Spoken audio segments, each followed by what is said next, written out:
Good evening. I am Father Smoke, and welcome to the Void.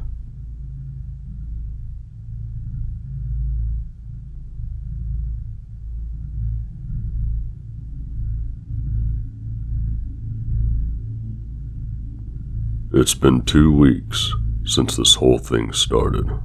It all started with a tanker accident. It was all over the news. Everyone thought it was just another oil spill. There were plenty of volunteers, plenty of people wanting to help the poor defenseless animals, plenty of victims. Within hours of the tanker accident, it started happening. The animals had gone crazy. They were scratching and biting the cleanup volunteers.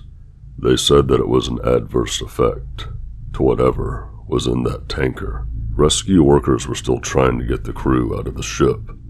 They could hear screaming inside. There were screams to open the doors.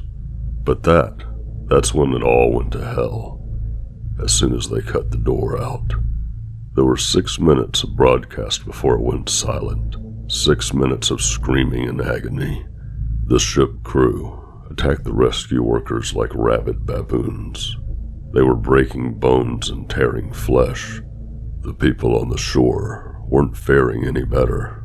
Those that had been attacked by animals were attacking everyone else. It was worse than any war zone report. It was sheer brutality, and yet the broadcast still went on for 6 minutes. There was 6 minutes, and the blank faces. Nobody could explain what was happening. They tried to continue with the regular news, the economy, the weather, an acute human interest story, but they couldn't make us unsee what we saw. I tried to continue with my regular existence, but every time I switched on the news, or walked by a newsstand, it was there. This big mystery. They had some explanations. It was an infection, or maybe brain parasites. But it didn't matter. It wasn't the infection we were afraid of. It was them. 4 days after the initial report, a state of emergency was raised, and yet, we've all seen this before. It's in every zombie movie ever. People didn't know who to trust. People were stockpiling food and weapons. Some tried to flee, but it seems every zombie movie was right. They didn't make it. 3 days later, they arrived in my town. I expected moans, shuffling corpses, and dismemberment. But that's where the movie lied. They ran through the streets screaming.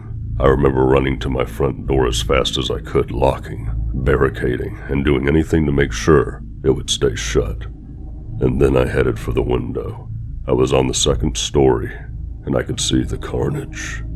They were unstoppable. They were aware. A group of them made their way through a building across the street. They jumped straight through plate glass windows. Even the shards, slicing through them, made no difference.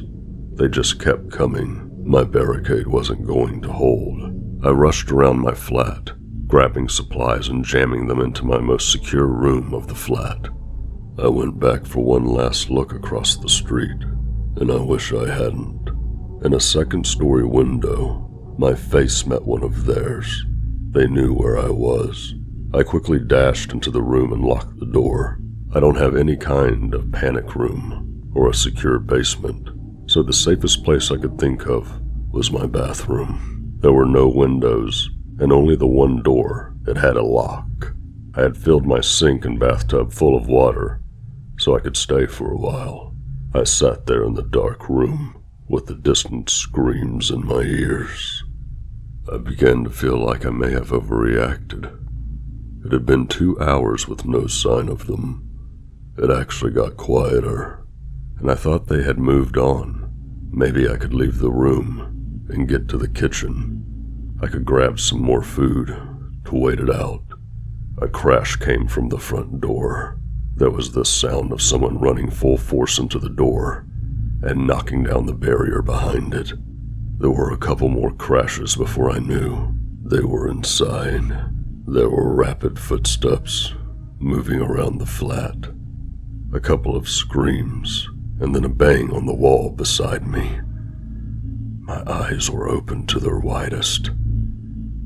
Even in the pitch-black darkness of the room, there was another bang, and then another. They knew I was there, and they knew I was scared. This was the zombie nightmare I'd been expecting from the start.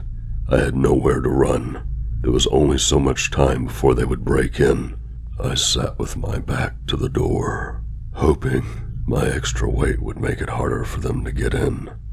Then it got worse. Why don't you open up the door? There was a voice on the opposite side of the door. There were no screams or moans, just a quiet, whispery voice, and then more of them. We've come for you. You'll be happier if you open the door. It's not so bad. The whispery voices became a cacophony of noise, trying to persuade me, to break me, to fool me. I had heard that the moaning of zombies would drive people insane, but this was worse. A siren call. I sat in the darkness and hoped and prayed that they'd get bored, but they don't get bored, and they don't leave. I managed to use the mirror to peek under the door, only to be greeted by horrible, unblinking eyes, blood-smeared faces, screams, and more horrible whispers. That was 2 days ago. I don't know what to do anymore. Maybe it won't be so bad.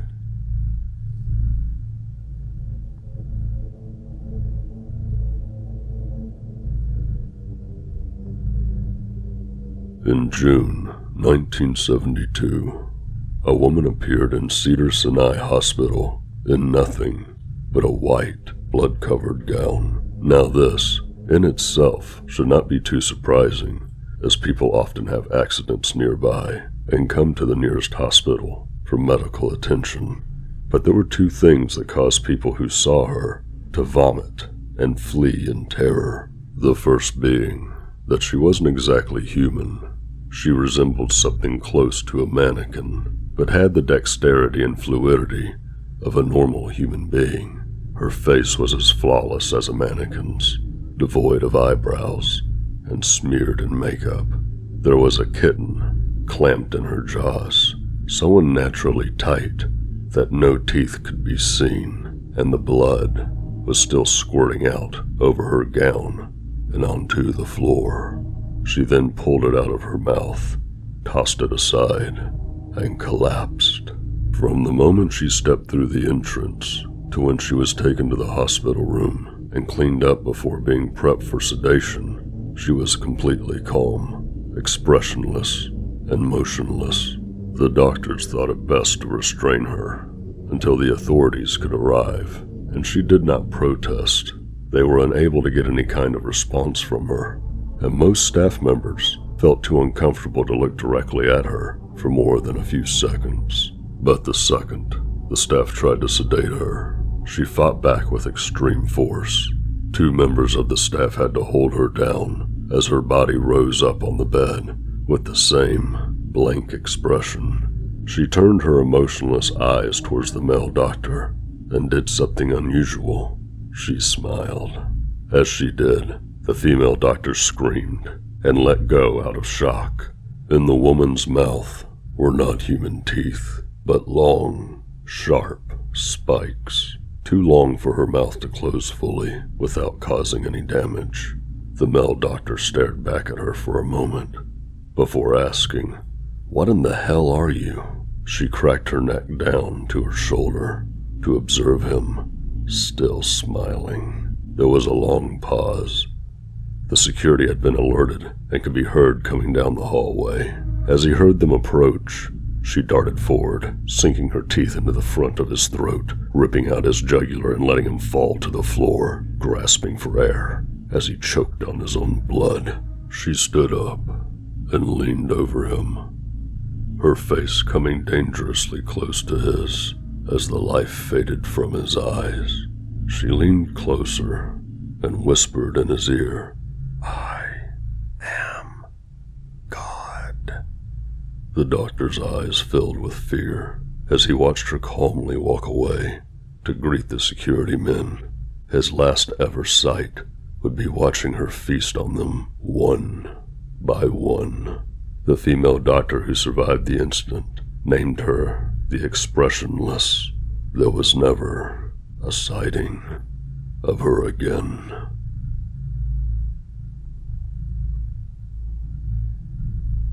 I hope you rest well in the tears that fold in your flesh and the static that hollows in the eyes of the dead.